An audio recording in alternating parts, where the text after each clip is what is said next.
Hey, what up, everybody? Stevie Breach coming to you. This is my third take at a in your house DVD review that just came out the other day. I was able to watch this. I bought the Blu-ray, and I was able to watch it in 2 nights, 2 sittings. I thought this was a very good set. One of the best sets they've put out in a good little while that don't revolve around wrestlers like the Mick Foley set or the CM Punk set. Matches that just revolve around one common theme. This one being the In Your House pay-per-views that ran from 95 to 99.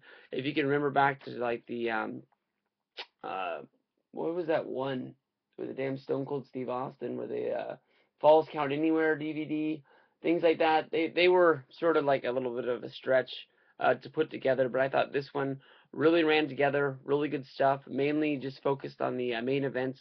You get some intercontinental title feuds and some other mid card stuff. But for the most stuff, this is just the main event, the main thing that you would have ordered the In Your House pay per view for, which is really good stuff. Two knocks on it before I really get into it.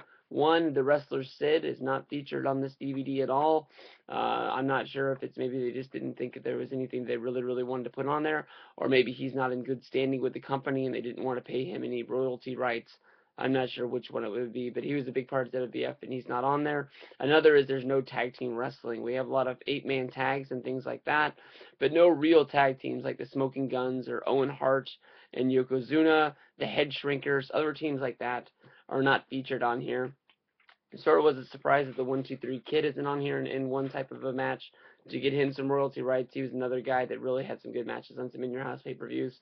I'm glad they didn't stick on here the Razor Ramon versus what was that? Razor Ramon versus the 1-2-3 Kid in that Crybaby match where they made Kid dressed up like a baby in there. But let's break it down. The first In Your House has the Bret the Hitman Hart versus Hakushi, which I believe was the opening match of the first In Your House pay-per-view. You had to see what you were paying for, and it was I think it was Hakushi was fighting for Jerry the King Lawler, and if Bret Hart beat Hakushi, he moved on and he got to have a match with Jerry the King Lawler later on in the show. This was a good match. Bret the Hitman Hart had to ground Hakushi, the High Flyer. Lots of good stuff in here for you. If you're not familiar with who Hakushi is, this is a good match to start with. From there, we went to Jeff Jarrett versus Shawn Michaels, two guys working at the peak of their prime, um, battling for the Intercontinental titleship. It's hard to remember. There was a spot where Shawn Michaels was really working his hardest to get to that main event slot, but this is one of those matches that highlights that time.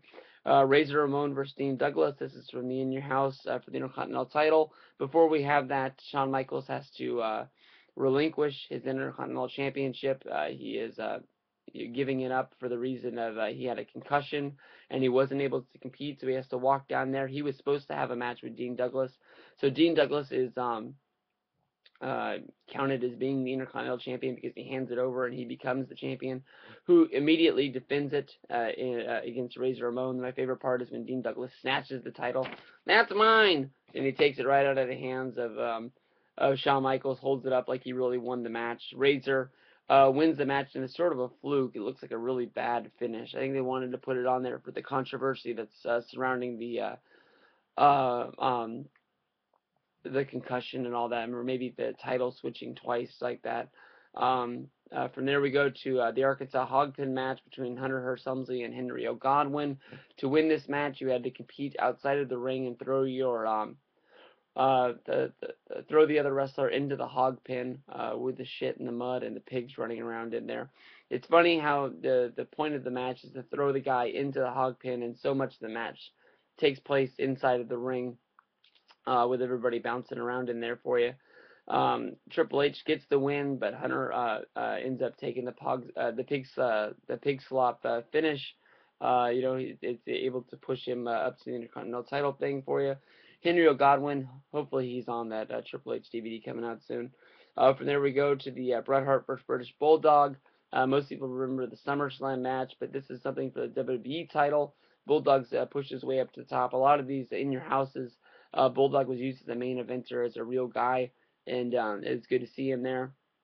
Then we go to the Good Friends, Better Enemies.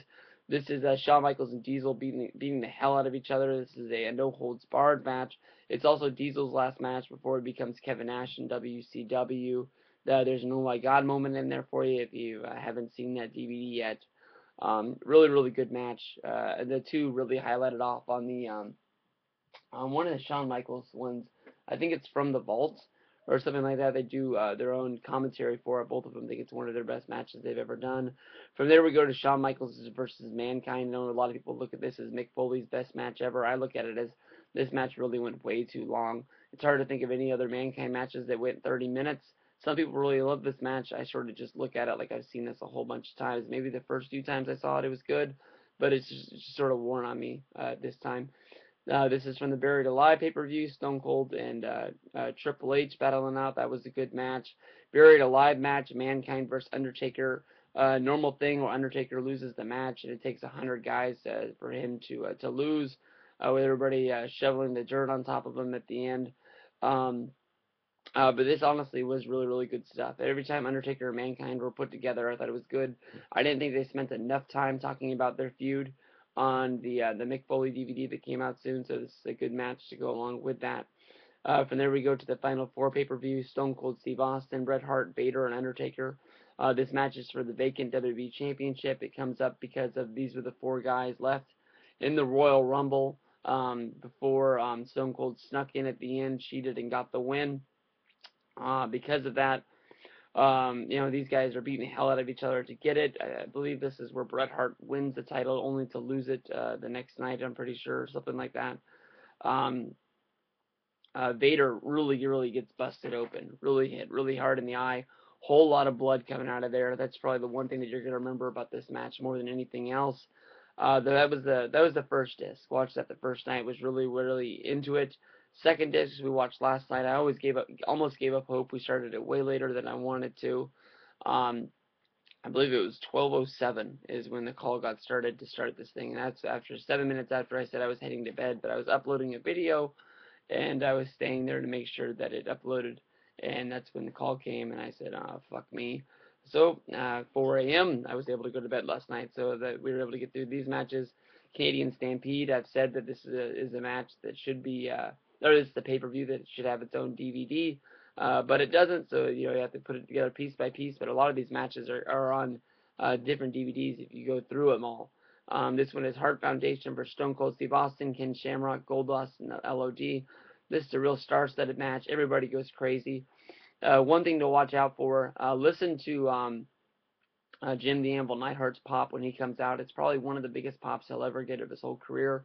And it's funny because all the Heart Foundation guys get big pops, but by the time Bret comes out, it's almost like the crowd's a little dead. His pop isn't as good as the other guys that came out along the way. I thought this was funny that this is a one fall decides it all, because when the one fall comes, it's in the middle of a big brouhaha, and it feels like the match could have gone on longer, but that was it. It was kind of weird.